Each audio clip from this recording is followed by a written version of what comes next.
Welcome in to a Thursday, September 26th edition of SimWorld Today. No March this morning. I'm your host today, stepping into the host chair. Wishing safety to you all dealing with the hurricane right now. It was also just reported that Derrick Rose has announced his retirement from the SWBA. Bit of a sad start to the morning, but excited to be back in the booth no less.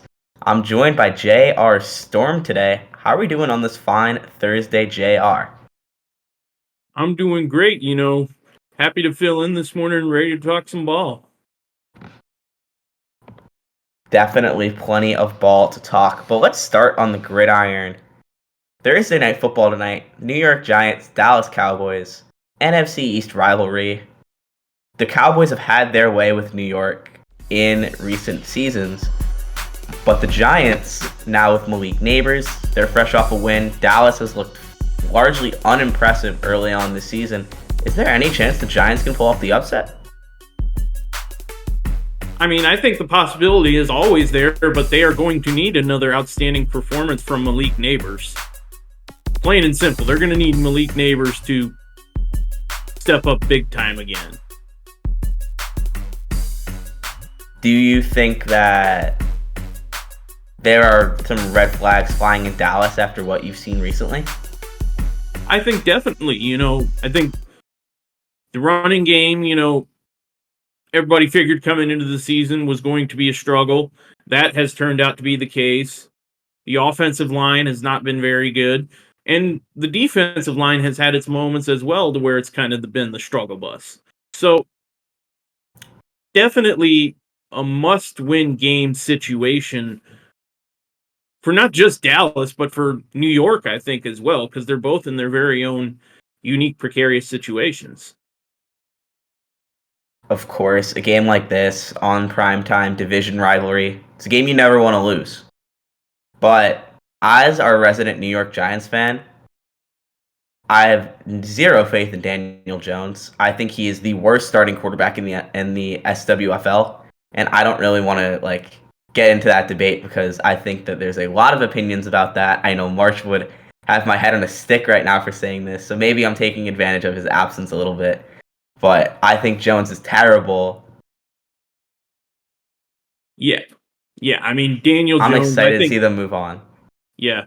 Daniel Jones's run is should pretty much be over at this point. I would agree with that. The Giants have looked decent on in the trenches, though. They had 8 sacks against Cleveland. Malik Neighbors has looked solid, has looked great. Wan'Dale Robinson has looked solid. Devin Singletary has looked solid. And the Dallas defense has looked awful. I think there's a chance the Giants can pull it off, but given what I saw last season from the Giants against Dallas, I'm not very optimistic about those prospects. Like you said, must win for both teams. But if Dallas starts 1-3, at what point do you start kind of looking at this team differently? I think I'm starting to look at them a little differently now because their struggles are clearly evident. It's just a matter of in season, how can they go about changing them or redirecting them? I understand that. You're the Cowboy, J.R. Storm. If there's anything you know well, it is what the Cowboys' strengths and weaknesses are. So, some interesting food for thought for our viewers at home there. Staying in the SWFL for our next topic, the Cincinnati Bengals, off to an 0-3 start, got gashed by Jaden Daniels on Monday Night Football just a few nights ago, and very few 0-3 teams have been able to make the playoffs since the merger. Last time was Deshaun Watson in Houston back in 2018. At what point do the Bengals lose all the wind in their sail? Because I still think they're a playoff team. They're prone to getting off to these slow starts, but how important is this must-win game against Andy Dalton and the Panthers this weekend? Revenge game, by the way. Very important, I think this is another must-win game for Cincinnati, and Carolina, I think, is the ideal opponent for them to be facing right now to try and sort of start getting things back on track. But overall, I just think Cincinnati's going to struggle this year. I really do. And defensively, they have not played well, made poor decision making at times, penalties and whatnot. And then the offense has just looked stagnant, at several points in games thus far this season. So I think it just might be a down year for Cincinnati. Except the offense showed signs of life on Monday night. It was just the defense that really couldn't get things going. You're talking about how the defenses look stagnant. I think it's because they're missing Chidobe Awuzie. He's in Tennessee now. He was the anchor of that secondary. Definitely some food for thought that people are forgetting, like that this is a young Bengals secondary. DJ Turner, Cam Taylor-Britt, a lot of very, very young players with a lot of talent, but they're still young. Like, let's slow our roll a little bit. For sure. But allowing over a 90 completion percentage to Jaden Daniels in his first primetime game, not really a good look. No, you called it a college offense, and then that college offense proceeded to eat your defense alive. Yeah, at some point, people got to learn you can't giving bulletin board material usually never works out well. Yeah, and we're talking about the Bengals defense. Their offense is kind of there too. T. Higgins is back. Jamar Chase and Joe Burrow have one of the best quarterback-receiver connections in football. I just think who they're also missing is Joe Mixon. You got Zach Moss. You got Chase Brown in the backfield. Big significant downgrade. Yep, without question. Joe Mixon being in Houston now, I think that's really affected them and going to affect them more than I think a lot of people realize. I think it already has. It's another example of, like, Saquon left New York. Look at how the Giants' offense is different. Look at how Philadelphia's offense is different. And we can even look at the Bears and how they were last season with and without DeAndre Swift. The running back moving parts are all over the SWFL, though. It's not just Cincinnati. Yeah, it's definitely been one of the more interesting position groups thus far this season. Yeah, and it's definitely one of the more controversial ones. But staying on the course of controversy, SimWorld U action returns in just 5 days. So I want to go down the route of previewing some of our favorite conferences. I know you and I have done that a little bit on the J-Rock show, where you're the host. But let's talk about the SEC. We have a guest coming on later this episode who knows the SEC all too well. But Kentucky, Kansas, Alabama, Arkansas, Auburn, all these teams that are showing glimpses of potential. What team do you think has the most to offer in terms of winning this conference? And if it's not Kentucky, who do you think could be the team that'll usurp them in that top dog role? Well, I think there's a couple teams, that could very well find their way to, to the top of the SEC. I think Alabama, if DJ Childs can sort of maintain that level of play that he had last year. And then you've got Arkansas, they've got talent and, add in new coach, new system. I mean, Kentucky, same thing, plenty of talent on that team, but also new coach, new system. So for that reason, I'm looking at Tennessee to win the SEC this year. They bring back one of the better duos in all of SimWorld U, Trey Turner and Henrik Vekic. And I think Tennessee rides that duo to an SEC championship this upcoming season.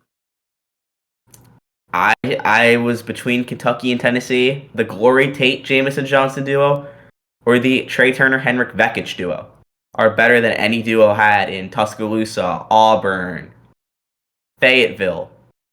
I like what Arkansas is building in year one under John Calipari, but I don't think that they're better than a team like a Kentucky or a Tennessee. I like DJ Wagner. I like Norville DeJohn Jones. I think that Wagner is going to be a legitimate SWBA player, but I can't buy into this team yet because we don't really know enough about them. I trust teams that have a lot more established systems coming in. A guy like DJ Childs, you have him teaching Aidan Weaver, Coco Bryce the ropes. You have Levin Cutler coming in. Yeah, There's definitely going to be a very interesting conference to see play out this season without question. but what we have to talk about is how Tennessee did not really bring in any freshmen. No new recruits in at Knoxville, but Rick Barnes is doing just fine. Yeah, Tennessee always finds a way to stay competitive no matter what, and I think they will continue to do so. They will continue to do so and be just fine and potentially go on another deep hoops area run. I think I'm with you there. I know they reached the Final Four a season ago. I thought they could have won it all a season ago if it wasn't for the U of Miami. But I want to talk about Auburn. I know that they are getting zero love in this conference. Barkley James, Bevinson Patches, Honcho Hardwick. A lot of promise for Bruce Pearl. Yeah, I really like what Bruce Pearl has done with this Auburn team, bringing in defenders like Bevison Patches and Honcho Hardwick, and then you're bringing in a shooter like Barkley James, who everybody says could very well be one of the top scorers in not just the SEC, but in SimWorld U this season. So I really like what Auburn has brought in as well. I think they could compete and potentially, go on a. I'll say I wouldn't be surprised to see Auburn go on a Cinderella run this season. I wouldn't be surprised to see it. I really like what they have. Would I pick them to win the SEC? No, but it also wouldn't surprise me if they did. Only reason I'm not going to pick them is their youth. But speaking of youth, we do have a guest for you all that I did promise. Introducing Alabama guard Aidan Weaver. Thanks for taking the time to talk to us, Aidan. Good morning. How are you doing on this fine Thursday? I'm doing very good. I appreciate the invite. It's great to be here. I'm excited. Of course. So, I would love to know, how is the movement going for you, the college adjustment? And as a kid that's grown up in Alabama his whole life, what does it really mean to you to be able to suit up for the Crimson Tide? I mean, look, our team as a whole, we've been moving very great. In our practices, DJ Childs, Cutler, Bryce, we've been looking great.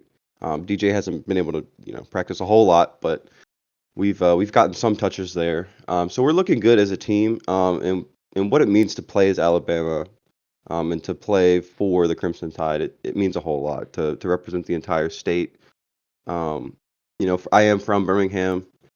I've always been a UAB fan, but Alabama has been there, and it's been a dream to represent the state for sure. Yeah, Aiden, and what is the sort of team mindset heading into this upcoming season? You know, we're kind of seeing ourselves as somewhat of the underdogs going into this year because we're not getting as much top dog status as I think we should be getting. Because this team is a very good team, and I believe that this team is poised to take the SEC. Um, but obviously, I have a little biased, but I believe we're poised to take the SEC, and we just haven't got a lot of top dog status that I feel like we deserve. But Tennessee and Kentucky are fantastic basketball teams. I just feel like we have enough to beat them. You know. Aiden, you mentioned Kentucky and Tennessee. Talk about guys like Trey Turner, DJ Wagner, bunch of star guards in the SEC. How prepared are you to have to face them on the defensive end, and how is that underdog, chip on your shoulder mindset preparing you for that challenge? I guarded them in prep, so it's nothing different. I mean, I've guarded them there. I can guard them here in the SWU. I've stepped up my defense since prep. So Trey's gonna have a little more. He's gonna have to work for his buckets, but Trey, I respect him. Trey's a good guy, and he's gonna lead his team, and his team's gonna be pretty good. Now, Aidan, kind of my last question here. How far do you believe this Alabama team can go this upcoming season in SimWorld U?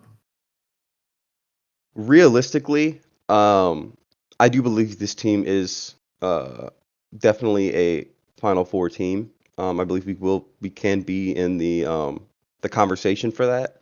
It's gonna take a lot of work though, because we have the potential to be a very, very great team, and we have to have the chemistry, the team chemistry to, play like we should and play Alabama basketball. And if we play Alabama basketball under Coach Oates, I mean, we've seen what can happen. So I believe it.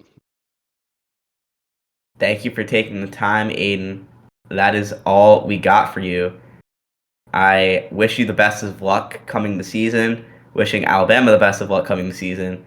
Hoping it's a successful freshman year for you. I know you've seen a lot throughout your SimWorld prep career. Cheers to the next chapter. Yes, sir. Thank you. I appreciate it. You guys have appreciate it. Thank you for having me. Yeah, of course. And that'll do it for our show today. Thank you, JR, for joining me in as my guest on the hot seat. And there's plenty of SWFL, SimWorld U, so much to talk about. It's been a great time. Don't forget to tune into all the other great content on our YouTube channel, or even join us on Discord. Remember, it's SimWorld, the only place where you can see the game and be the game. Until next time.